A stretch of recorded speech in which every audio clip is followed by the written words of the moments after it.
Welcome back to free initiative of prep IAS दोस्तों, जहां पे हम लोग डिस्कस करते हैं 500 most important topics for UPSC CSE prelims 2025। और आज की इस वीडियो में मैं डिस्कस करने वाला हूं ज्योग्राफी के ऐसे ही 5 इंपॉर्टेंट टॉपिक। दूसरे सब्जेक्ट की वीडियोस भी चैनल पे आ चुकी हैं, अगर आपने अभी तक नहीं देखा है, चेकआउट नहीं किया है तो जाके चेकआउट जरूर करें, क्योंकि ये वीडियो सीरीज शायद इस प्रीलिम्स में आपके लिए सबसे ज्यादा इंपॉर्टेंट होने वाली है, क्योंकि ये टॉपिक्स काफी सिलेक्ट करके, काफी रिसर्च करके हम लोग आपके सामने लेके आते हैं। तो ऐसे ही 5 टॉपिक आज कौन कौन से रहने वाले हैं उनको हम लोग एक एक करके डिस्कस करेंगे। आज का जो पहला टॉपिक है दोस्तों, वह है गल्फ ऑफ टोंकिन के बारे में।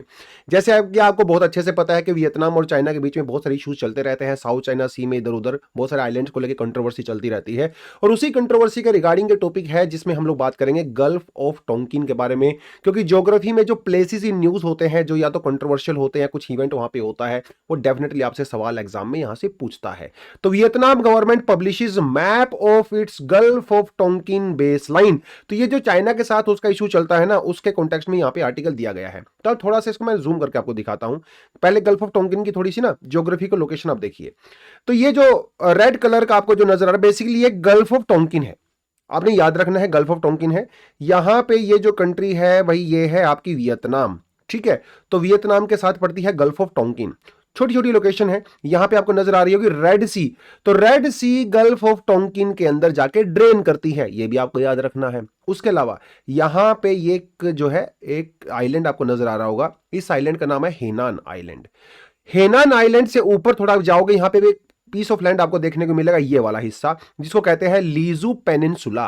लीजू पेनिनसुला और हेनान आइलैंड के बीच में एक छोटी सी स्ट्रेट पड़ती है, जिसे कहते हैं हेनान स्ट्रेट कहते हैं। स्ट्रेट क्या होता है दोस्तों? स्ट्रेट एक बिल्कुल ही नैरो वाटर चैनल होता है, जो दो बड़े वाटर चैनल को आपस में कनेक्ट करता है। तो इसको कहते हैं गल्फ ऑफ टोंकिन। ठीक है, एक लूजोन स्टेट भी यहां पे अलग से पड़ती है, वो गल्फ ऑफ टोंकिन से हालांकि बहुत ज्यादा रिलेटेड नहीं है। अब सवाल ये उठता है कि गल्फ ऑफ टोंकिन न्यूज में क्यों है, जैसा मैंने आपको बता ही दिया। देखिए, ये है सारा ईस्ट जो है साउथ चाइना सी। इस साउथ चाइना सी के अंदर यहां पे पड़ती है 9 डैश लाइन, और साउथ चाइना सी को पूरा क्लेम करता है चाइना, लेकिन यहां पे कई सारे ऐसे आइलैंड हैं जिनको वियतनाम भी क्लेम करता है। तो उस कॉन्टेक्स्ट में इन्होंने एक नया मैप निकाला था, जिसमें उन्होंने गल्फ ऑफ टोंकिन को अपना पार्ट दिखाया था। उस पर्सपेक्टिव से न्यूज में था, चाइना ने काफी ज्यादा इसके लिए जो है अपोज भी किया था। एनीवेज, अब थोड़ा सा बात कर लेते हैं एग्जाम के पर्सपेक्टिव से। तो पहली बात आपको सीधा से पूछेगा भैया गल्फ ऑफ टोंकिन जो है वो कहां से रिलेटेड है। आपको कुछ भी पूछेगा, आपको पता होना चाहिए कि साउथ चाइना सी से रिलेटेड है और वियतनाम और चाइना से जुड़ा हुआ है। थोड़ा सा आपको स्ट्रेट के बारे में पूछ सकता है, पेनिनसुला के बारे में पूछ सकता है। देखिए, गल्फ ऑफ टोंकिन को बेबू गल्फ भी कहा जाता है चाइनीज में, वहीं वियतनाम में इसको कहा जाता है बैक बो गल्फ। तो ये भी दोनों नाम आपको याद रखने हैं, पूछ सकता है आपसे। क्रिसेंट शेप का है ये, देखिए क्रिसेंट शेप का है, मतलब जो मून होता है, जैसे जब थोड़ा सा क्रिसेंट शेप जो है, इस तरह से हम लोग इसको बोलते हैं, उस शेप का पड़ता है। शैलो है, सेमी एनक्लोज्ड है ना, यहां से ओपन है लेकिन ऊपर से पूरी तरह से क्लोज आपको नजर आ रहा होगा। उस पर्सपेक्टिव से आपको इसको याद रखना है। देखिए, अब वो पूछेगा भाई इसका बॉर्डर कौन कौन से है, इसके साउथ में क्या है, नॉर्थ में क्या है, ईस्ट में क्या है, इस तरह के सवाल यूपीएससी का बहुत फेवरेट सा एक थीम होता है। इसके जो नदर्न कोस्ट लाइन में आपको मिलेगा, यहां पे मिलेगा वियतनाम। ठीक है, it is bordered by the northern coast line of Vietnam in the west and the north west. तो इसके आप अगर जाओगे यहां पे वेस्ट में और नॉर्थ वेस्ट में, यहां पे इसको वियतनाम इसको बॉर्डर कर रहा है। वहीं चाइना का जो जुआंग ऑटोनोमस रीजन है, ये ऊपर वाला, ये चाइना का जो रीजन है, इसको कहते हैं जांगी ग्वांग ऑटोनोमस रीजन, जो कि चाइना का है, वो इसको यहां पे करता है। वहीं इसके जो ईस्ट में है, यहां पे पड़ता है आपका ये वाला, जो कि आपको दिख रहा है यहां पे, हेनान आइलैंड इसको पड़ता है। और थोड़ा सा अगर ऊपर जाओगे, ये है आपका लेजू पेनिनसुला। तो लेजू पेनिनसुला जो है, इसको ईस्ट में जो है वो यहां पे काउंटर कर रहा है, इसको बॉर्डर कर रहा है बेसिकली। तो ये इंफॉर्मेशन काफी इंपॉर्टेंट है आपके एग्जाम के पर्सपेक्टिव से। हेनान स्टेट मैंने आपको यहां पे दिखाई दिया, हेनान स्टेट जो है वो इसको कनेक्ट करती है। तो हेनान स्टेट इसको कनेक्ट करती है साउथ चाइना सी से, जो है इसको कनेक्ट करती है through this channel, narrow channel, right. उसके अलावा in the northern Vietnam the gulf main port include Haiphong. ये आपने ये भी याद रखना है, पूछ सकता है आपसे पोर्ट के बारे में। तो जो पोर्ट है यहाँ पे, उसका नाम है हेपोंग और एक का नाम है बैन थू। ये दोनों वियतनाम के अंदर पड़ती हैं। वहीं यहीं पे चाइना की भी एक बड़ी इंपॉर्टेंट पोर्ट है, जिसको कहते हैं बेनहाई पोर्ट कहते हैं, पोखई पोर्ट भी इसको कहते हैं। तो ये चाइना से बिलोंग करती है। तो ये दो पोर्ट है, वियतनाम से बिलोंग करती है, एक पोर्ट जो है वो चाइना से बिलोंग करती है। यहाँ पे पड़ता है हेनान स्ट्रेट, ये है हेनान आइलैंड, ऊपर है लीजू पेनिनसुला, ये पे साउथ चाइना सी है, ये हमारी जो है गल्फ है टोंकिन, जो न्यूज में है। तो ज्योग्राफी के पर्सपेक्टिव से थोड़ा सा मैप वर्क आप जरूर करें।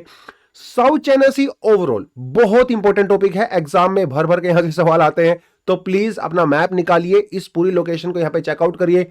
जापान के साथ भी चाइना का काफी इशू चलता है, वो भी आपने ध्यान में रखना है। कौन कौन से आइलैंड है वहां पे, बहुत सारे आइलैंड है, ठीक है, जैसे स्पार्कल आइलैंड हो गया, बहुत सारे हो गया, वो भी न्यूज में खूब सारे रहते हैं। आजकल जापान और रशिया के बीच में भी कुछ आइलैंड को लेकर इशू चल रहा है, वो भी आप जाकर जरूर देखें। तो ये जो बेसिकली मैप वर्क है आपको बड़ा स्ट्रॉन्ग अपना रखना है, एग्जाम में यहां से 2 नंबर का सवाल आपसे 100% पूछता है। Anyways, let's move to the next topic, और ये आता है ट्राइब से आता है।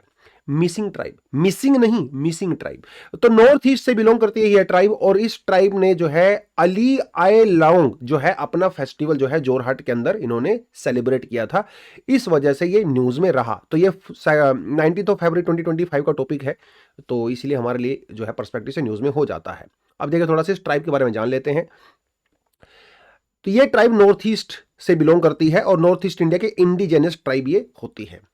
They are the part of the Tani people. Tani जो कम्युनिटी है जो है वो आपको मिलेगी तिब्बत और बर्मा वाले जो बॉर्डर एरिया है वहां पे मिलता है, उसी का पार्ट इनको कहा जाता है। इसीलिए इनकी जो लैंग्वेज है वो भी थोड़ा सा तिब्बतन ओरिजिन की आपको देखने को मिलेगी, ठीक है। उसके अलावा जो तिब्बतन लोग हैं, देखो ऐसा कहा जाता है कि पुराने जमाने में ये जो मिसिंग ट्राइब है वो तिब्बत से ही आए थे, तो इनका काफी कल्चरल इन्फ्लुएंस और लैंग्वेज का इन्फ्लुएंस आपको तिब्बत में देखने को मिलता है, और तिब्बत में इनको कहा जाता है लबान्स, ठीक है। और इसका मतलब होता है सदर्नर्स, जो तिब्बत, अब ये देखिए लोग अरुणाचल में रह रहे हैं, आसाम में रह रहे हैं, 2 स्टेट में ज्यादातर रहते हैं, तो वहां से तो साउथ में ही पड़ता है ना, तो तिब्बत के लोग इनको बोलते हैं कि भैया सदर्न एरिया में रहने वाले लोग हैं, इसलिए इसका जो है ना लबान्स इसको कहा जाता है। ये एक ऐसी ट्राइब है जो रिवर्स के ऊपर डिपेंड करती है, फिशिंग करती हैं, एग्रीकल्चर एक्टिविटी करती हैं, और रिवर के आसपास ही रहना पसंद करती हैं। इसीलिए कुछ लोग जो है इस ट्राइब को रिवराइन और रिपेरियन ट्राइब भी कहते हैं, और ऐसा कहा जाता है कि this is the only tribe in India which is completely riparian, मतलब वो रिवर के आसपास ही रहना पसंद करती है। और ये जो एग्रीकल्चर प्रैक्टिस करते हैं उसको कहा जाता है झूम कल्टीवेशन।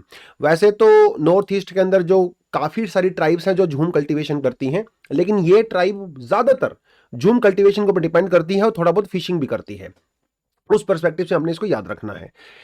झूम कल्टीवेशन से जुड़ा हुआ ही फेस्टिवल है जिसका नाम है अली आए लांग, ठीक है। वैसे अगर इसका लिटरल मीनिंग की बात करो ना, तो अली का मतलब होता है एडिबल रूट इनकी लैंग्वेज में, और जो आय का मतलब होता है सीड। तो जब सोइंग सीजन होता है, जब झूम कल्टीवेशन करते हैं, एग्रीकल्चर प्रैक्टिस करते हैं, उस समय ये फेस्टिवल जो है सेलिब्रेट किया जाता है। वैसे तो अगर आप ऑल ओवर इंडिया देखें, ज्यादातर हमारे जो भी फेस्टिवल है वो कहीं ना कहीं एग्रीकल्चर से ही जुड़े हुए हैं, चाहे नॉर्दर्न इंडिया में चले जाएं, सदर्न इंडिया में चले जाएं, कुछ दिवाली, होली, जितने भी हमारे पास जो है त्योहार आते हैं, लोहड़ी आता है, बहुत सारे त्योहार हैं। कहीं ना कहीं क्योंकि हमारी इकोनॉमी और हमारी कंट्री शुरू से जो है अग्रेरियन इकोनॉमी रही है, तो हमारे फेस्टिवल भी लगभग उसी तरह से जुड़े हुए हैं। तो ये जो है अली आए, ये आपने याद रखना है, लांग, ये फेस्टिवल असम और अरुणाचल प्रदेश के तो जो मिसिंग ट्राइब है उनके द्वारा सेलिब्रेट किया जाता है। और ये एक इनका अपना कल्ट है, बेसिकली कल्ट मतलब है अपने एक डेटी को मानते हैं, वर्शिप करते हैं, उसका नाम है दोन्ये पोलो। अरुणाचल प्रदेश के अंदर जो एयरपोर्ट नया बना है उसका नाम भी दोन्ये पोलो है। यूपीएससी में लास्ट टू लास्ट यहां से क्वेश्चन पूछा गया था, इस एयरपोर्ट से सवाल पूछा गया था। तो दोन्ये पोलो बेसिकली इनका एक कल्ट है जिसकी ये वर्शिप करते हैं, ठीक है। और जिसमें मतलब ये जो सन और मून होते हैं बेसिकली उनकी वर्शिप करते हैं, and kind of this deity is there. तो थोड़ा अपने उस पर्सपेक्टिव से इसको याद रखना है, ठीक है। तो प्रीलिम्स के लिए इतनी सफिशिएंट है आपके लिए इन्फॉर्मेशन। आगे बढ़ते हैं। कई बार वो मैच द टाइप के क्वेश्चन पूछते हैं, मैच द फॉलोइंग टेबल आपको दे देगा, एक साइड में ट्राइब दे देगा, दूसरी में आपको स्टेट्स दे देगा, उस तरह के क्वेश्चन एग्जाम में आपसे पूछ लेता है। जागरोज माउंटेन भी न्यूज में रही हैं। जागरोज माउंटेन दोस्तों एक फोल्ड माउंटेन है, और आपको अच्छे से पता है फोल्ड माउंटेन कहां बनती हैं, जब दो टेक्टोनिक प्लेट आपस में कन्वर्ज करती हैं और एक प्लेट दूसरी प्लेट के नीचे सबडक्ट होती है, तो फोल्ड माउंटेन इस तरह से बनती हैं। हमारा हिमालय भी इसी तरह से बना है। और एक माउंटेन है जिसका नाम है जैगरोज माउंटेन, जो कि न्यूज में रही है। ये माउंटेन जो है आपको ईरान के अंदर देखने को मिलती है, माउंटेन रेंज, लेकिन इराक के साथ भी इसका रिलेशन है। और अब एक रिसेंट डिस्कवरी में ये पता चला था कि जो जैगरोज माउंटेन के आसपास वाला रीजन है ये एक्चुअली काफी ज्यादा एस्थेनोस्फेयर के अंदर सबडक्ट हो रहा है, और धीरे धीरे ये जो पूरा लैंड एरिया है वो नीचे चला जाएगा, ऐसा कुछ एक डिस्कवरी में पता चला था। हालांकि ऐसा नहीं है कि हमें पहले नहीं पता था, लेकिन इसकी जो रेट है सबडक्शन की थोड़ी सी फास्ट हो गई है, और इसलिए इस रीजन में आपको कई बार जो है एक काफी डेडली अर्थक्वेक भी आपको देखने को मिलते हैं। तो उस पर्सपेक्टिव से न्यूज में था। तो जैगरोज जो है माउंटेन है उसके बारे में आपको याद रखना है। पहली बात तो ये ईरान के अंदर है, मतलब इराक और ईरान का जो बॉर्डर एरिया है आप कह सकते हो कि वहां पे ये है। वेस्ट एशिया की बहुत इंपॉर्टेंट एक फोल्ड माउंटेन की रेंज है। न्यूज में क्यों है, देखिए अब ये बना कैसे, देखिए मैंने आपको बताया फोल्ड माउंटेन वहां पे बन रही है भाई, जहां पे दो प्लेट आपस में कन्वर्ज कर रही हैं, सबडक्शन वगैरह हो रहा है। तो यहाँ पे दो प्लेट का सबडक्शन हो रहा है, एक है अरेबियन प्लेट और दूसरी है यूरेशियन प्लेट। अरेबियन प्लेट जब यूरेशियन प्लेट के नीचे जाती है तब आपको वहां पे अपनी फोल्ड माउंटेन जैग्रोस देखने को मिल रही हैं। 1500 किलोमीटर जो है इसकी लेंथ में पड़ता है। और यहाँ पे एक माउंटेन पीक है जिसका नाम है माउंट दीना। माउंट दीना जो है इसकी हाईएस्ट पीक यहाँ पे मानी जाती है। और ये जो बड़ा इंटरेस्टिंग सा लैंडस्केप है बेसिकली, और काफी हार्श भी है। और ऐसा कहा जाता है कि ईरान को एक नेचुरल प्रोटेक्शन प्रोवाइड करवाता है ये, क्योंकि यहाँ पे बड़ा हार्श तरह का क्लाइमेट हो सकता है, समर और विंटर दोनों में ही। और यहाँ पे टेम्परेट ब्रॉड लीफ फॉरेस्ट आपको देखने को मिलेंगे, ओक ट्रीज आपको देखने को मिलेंगे, और यहाँ का जो ग्राउंड कवर है वो भी काफी डेंस होता है। तो स्टेपे काइंड ऑफ वेजिटेशन आपको देखने को मिलेगा। स्टेपे काइंड ऑफ वेजिटेशन आपको जो है जिसे आप ग्रासलैंड कहते हो बेसिकली, वो आपको यहाँ पे देखने को मिलता है। तो उस पर्सपेक्टिव में आपको जाग्रोस जो है आपको याद रखना है। अगर थोड़ा सा डिटेल में जाएं तो यहाँ पे कौन कौन सी टेक्टोनिक प्लेट्स पड़ती हैं वो भी आप क्लियरली यहाँ पे देख सकते हो। यहाँ पे बहुत सारी माइनर प्लेट है। यहाँ पे आपको अरेबियन प्लेट देखने को मिलेगी, टर्किश प्लेट है, ऊपर जाओगे तो मेजर प्लेट हमारी यूरेशियन प्लेट है, यहाँ पे साइड में इंडियन प्लेट भी चली गई है। और आप यहाँ पे देखें तो जो ये वाली प्लेट है, देखिए ये है रेड सी, ठीक है, ये रेड सी है। और आपने थोड़ा बहुत ज्योग्राफी अगर पढ़ा है तो आपको पता है कि रेड सी के बीचों बीच मिलती है एक डाइवर्जेंट प्लेट बाउंड्री, यानी कि रेड सी जो है हमारा वो डाइवर्ज हो रहा है और रेड सी ब्रॉड हो रहा है। धीरे धीरे रेड सी एक बड़ा सी का रूप जो है ले लेगा। तो बेसिकली उस तरह से आप देख सकते हो। यहां पे हमारी अरेबियन प्लेट है जो कि ऊपर की तरफ शिफ्ट हो रही है, और यहां पे यूरेशियन प्लेट है जो कि थोड़ा सा ईस्टवर्ड जो है वो मूव कर रही है।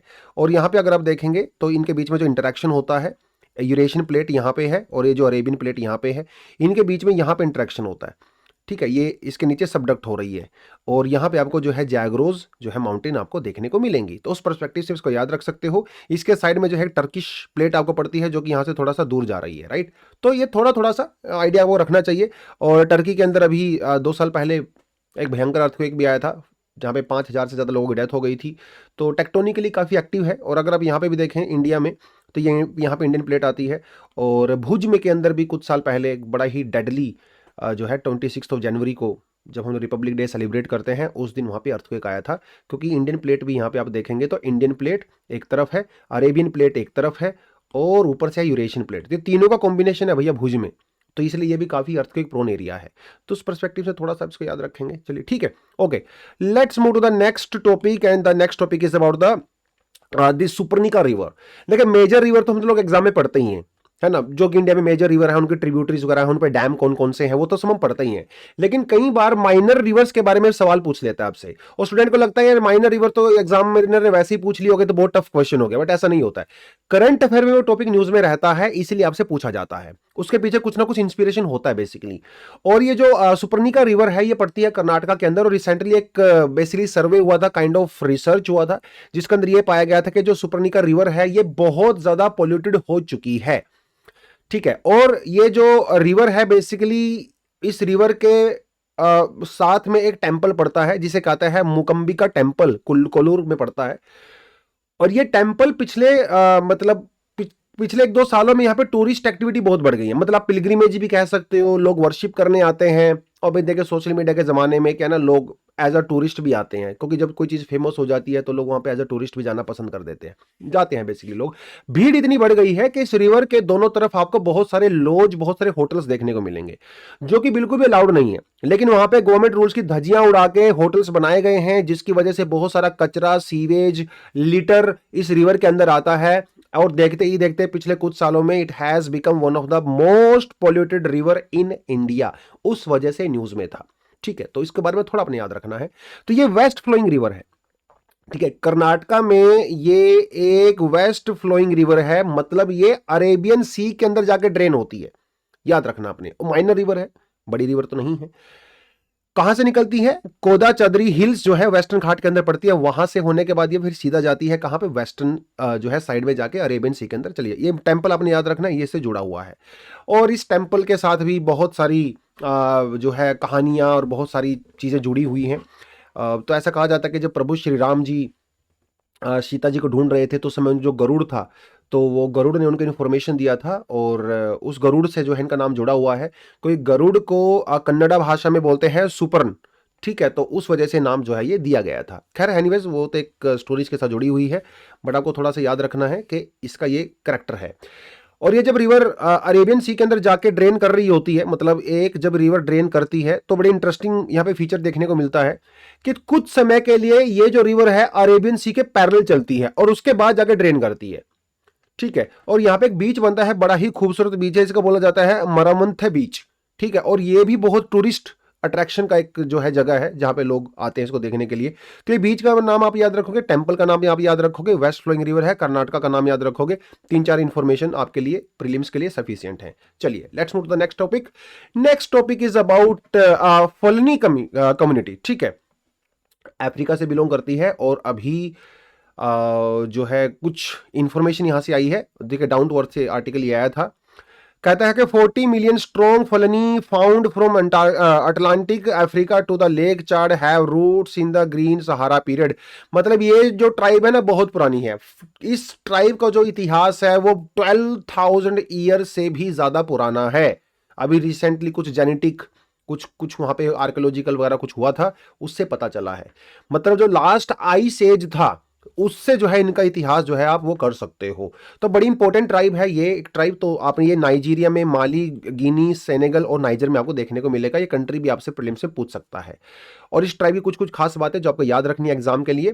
ये एक नोमैडिक हर्डर्स हैं, ज्यादातर नोमैडिक हर्डर्स होते हैं, कैटल्स वगैरह रखते हैं। लेकिन कुछ लोग जो हैं इस ट्राइब के अंदर कुछ आजकल फार्मिंग वगैरह भी करने लगे हैं पिछले कुछ टाइम से। पर ठीक है, ज्यादातर इनका जो कैरेक्टर है वो नोमैडिक ही होता है। बट एग्जाम में आपसे ये भी पूछ सकता है सेडेंटरी फार्मर्स, मतलब फार्मिंग भी कुछ कुछ लोग जो है कहीं कहीं करने लगे हैं। ठीक है, इनकी जो लैंग्वेज है उसके फुलनी लैंग्वेज है, इसको फूला भी कहा जाता है। और ये जो लैंग्वेज है वो नाइजर कोंगो लैंग्वेज फैमिली से बिलोंग करती है। उसके अलावा फलनी जो कम्युनिटी है इसको 3 हिस्सों में आप डिवाइड कर सकते हो, मिकया, फुलानिन एंड बरारो। ठीक है, तीनों की कैरेक्टरिस्टिक थोड़ी थोड़ी सी अलग होती हैं, बट उतना ज्यादा डिटेल में नहीं जाए तो ज्यादा अच्छा है, आपको सिर्फ इतना पता होना चाहिए।